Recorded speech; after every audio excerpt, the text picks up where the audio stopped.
నమస్కారం డాక్టర్ గారు. నమస్కారం అండి.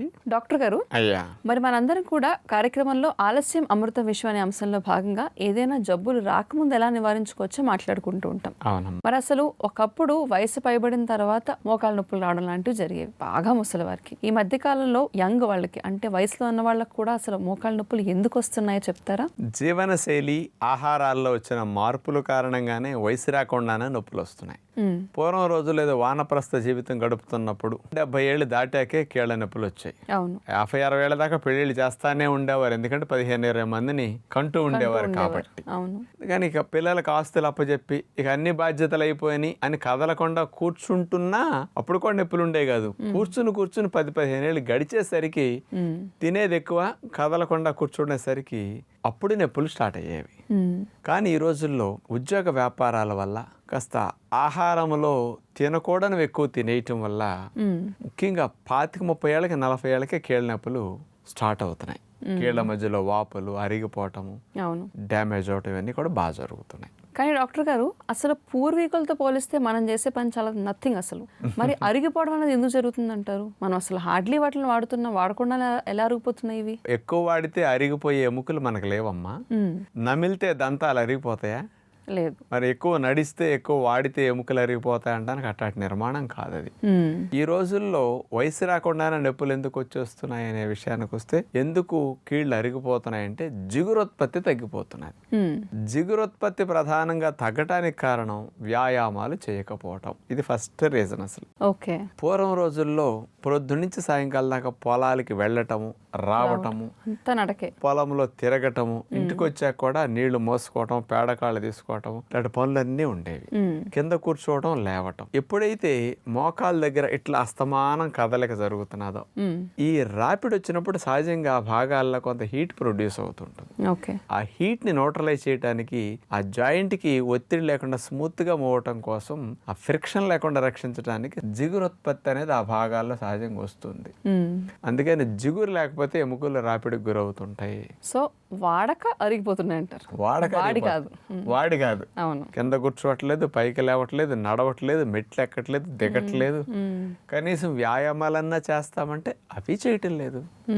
అందుకని కీళ్ల మధ్యలో వాపులు రావటాలు, కాస్త వేస్ట్ అన్ని పేరుకుపోవటాలు, జిగురు తగ్గిపోవటాలు. అయితే డాక్టర్ గారు, మరి ఇప్పుడు జిగురు గురించి మాట్లాడినప్పుడు చాలా మంది ఏమనుకుంటూ ఉంటారంటే, జిగురు అనేది ఆహారంలో దొరుకుతూ ఉంటుంది, చాలా మందికి ఉంటుంది. బెండకాయ లాంటి ఆహారాలు తీసుకుంటే గనక జిగురు పెరుగుతుందంట అని చెప్పేసి అంటూ ఉంటారు. మరి కొంతమంది ఏమో చింత చిగురు ఇలాంటివన్నీ తింటూ ఉంటారు, చింత గింజలు. సో అసలు జిగురు అన్నది ఆహారం ద్వారా కీళ్ళ నొప్పులు ఉన్న వాళ్ళు అందించగలరంటారా? బెండకాయలో ఉన్న జిగురు వండక ముందు వరకే.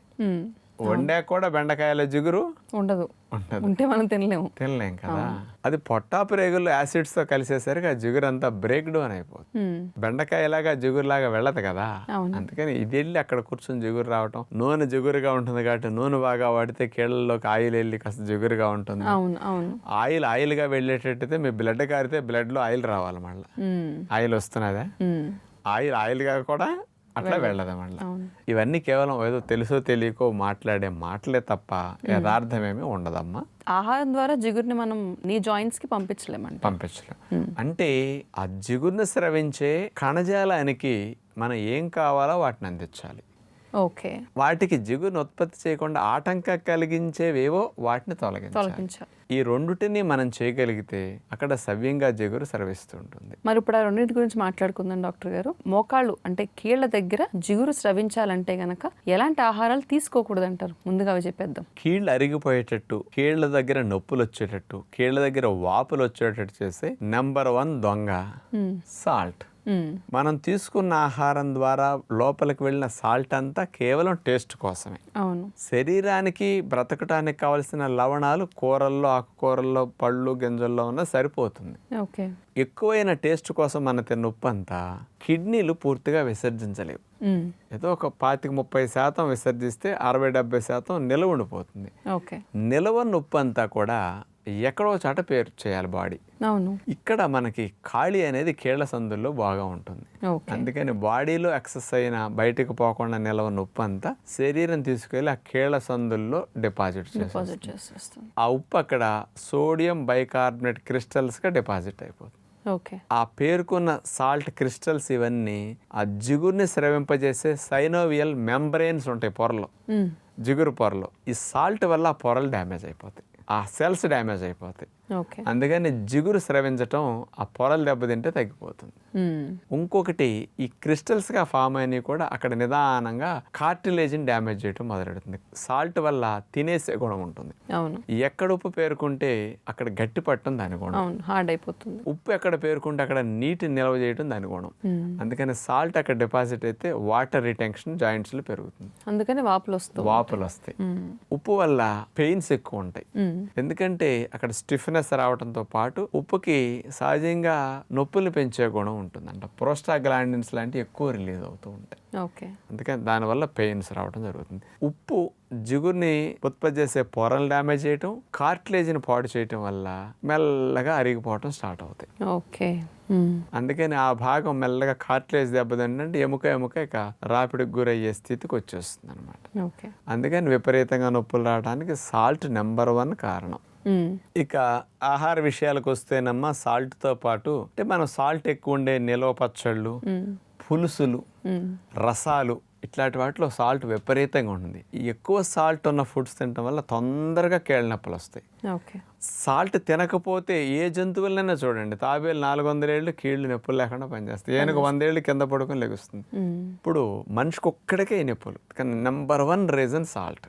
ఇది మానేయాలి. దీంతో పాటు ఇక నెక్స్ట్ చూస్తే కార్బోనేటెడ్ డ్రింక్స్, కూల్ డ్రింక్స్, పంచదార ఇవన్నీ కూడా యాసిడిక్ ఫుడ్స్ కిందకు వస్తాయి. ఓకే. ఈ ఆమ్ల స్వభావం ఎక్కువ ఉండే ఆహారాలు మనం తీసుకునేసరికి బ్లడ్లోకి వెళ్ళేసరికి ఇవన్నీ బ్లడ్ యొక్క ఆమ్లత్వాన్ని పెంచేస్తాయి. దాన్ని క్షారత్వంగా మార్చుకునే ప్రయత్నం శరీరం చేయాలి. ఎక్కువగా వాడే ఎముకల్లో కాల్షియం ముందు బయటకు వస్తుంది అన్నమాట. తక్కువ వాడే అట్లే రావు. ఎక్కువగా వాడే ఎముకల్లో కాల్షియం వచ్చి బ్లడ్లోకి వచ్చేస్తుంది. ఎముకల్లో కాల్షియం బయటకు వచ్చేసరికి ఎముకలు గొల్లబారిపోతాయి, ఎముకలు వీక్ అయిపోతాయి. అందుకని వీటి వల్ల ఎముకలు నొప్పులు రావడం కూడా జరుగుతూ ఉంటుంది అనమాట. ఎముకలు వీక్ అయిపోవటం అనేది ప్రధానంగా జరుగుతుంటుంది. అట్లాగే ఈ మధ్య చాలా మందికి నొప్పులు వయసు రాకుండా రావడానికి 4వ కారణం తీసుకుంటే ఒబేసిటీ. 80% మంది 5-6 కేజీలు, 7-8 కేజీలు, 10 కేజీల వరకు ఎక్కువ అంటున్నారు. 100కి 30-40% మంది తీసుకుంటే ఉండవలసిన బరువు కంటే 7-8 కేజీలు కొంతమంది ఎక్కువ ఉంటున్నారు, 10 కేజీల వరకు ఓవర్ వెయిట్. 10 కేజీలు దాటి పెరిగితే ఒబేసిటీ అంటారు. దీనివల్ల బరువు ఓవర్గా మోకాళ్ళ మీద సంవత్సరాల తరబడి పడేసరికి ఆ జాయింట్స్ బాగా డ్యామేజ్ అవుతున్నాయి. గ్యాప్స్ తగ్గిపోయి రాపిడికి గురవటం, ఎక్కువ ప్రెషర్ డెవలప్ అవటం, బరువును మోసి మోకాళ్ళ దగ్గర నొప్పులు విపరీతంగా వచ్చేస్తున్నాయి. ఇలాంటివన్నీ జీవనశైలిలో, ఆహారపు అలవాట్లు, జీవనశైలి రెండూ కలపటం వల్ల వయసు రాకుండా మోకాళ్ళ నొప్పులు రావడానికి కారణమని మనం చెప్పొచ్చు. ఓకే. అంటే మన కార్యక్రమంలో చెప్పే మంచి ఆహార నియమాలు ఇలాంటివన్నీ పాటిస్తే అండ్ ఉప్పు, ఇలాంటి ప్రాసెస్డ్ ఫుడ్స్ ఇలాంటివన్నీ తగ్గించుకుంటే మీరు చెప్పినట్టు మోకాళ్ళ నొప్పులు తగ్గే అవకాశాలు ఉంటాయి. ఉప్పు పూర్తిగా మానేసి మనం చూపించేటట్టు తినమనండి, నెలకు ఒక 20-25% చొప్పున పెయిన్స్ తగ్గిపోతాయి. 3-4 నెలలు తినేసరికి 3rd గ్రేడ్కి వెళ్ళి మోకాళ్ళ నొప్పులు బాగా ఉన్న వారికి కూడా మళ్ళీ ఫస్ట్ స్టేజ్కి వచ్చేస్తాయి. 2nd స్టేజ్, 3rd స్టేజ్లో కొంతమందికి నార్మల్ అవుతాయి. 4th స్టేజ్ వాళ్ళకి మళ్ళీ 2nd స్టేజ్, 1st స్టేజ్కి వెళ్ళిపోతాయి. మళ్ళీ 5-6 ఏళ్ళు, 7-8 ఏళ్ళు అసలు మళ్ళీ ఇట్లా తింటుంటే నొప్పులు ఏముండవు, మెట్లు ఎక్కినా దిగినా భారం ఉండదు. ఫర్దర్ డ్యామేజ్ని ఆపేస్తుంది. కార్టిలేజ్ విషయంలో జిగురోత్పత్తి పెరుగుతుంది వ్యాయామాలకి. మనం చూపించినట్టు మోకాళ్ళ నొప్పులు ఉన్న వారికి వ్యాయామాలు, ఇటు ఆహారం, వండకుండా న్యాచురల్ ఫుడ్ 2 పూట్ల ఉదయం సాయంకాలం మంచి ఫుడ్ తింటూ, మంచి కాల్షియం ఫుడ్, విటమిన్ డి బాగా అందేటట్టు శ్రద్ధ తీసుకోవటం, ఇలాంటి ప్రికాషన్స్ తీసుకుంటే మోకాళ్ళ నొప్పులను పూర్తిగా, ఇతర కీళ్ళ నొప్పులను పూర్తిగా తగ్గించుకోవచ్చు.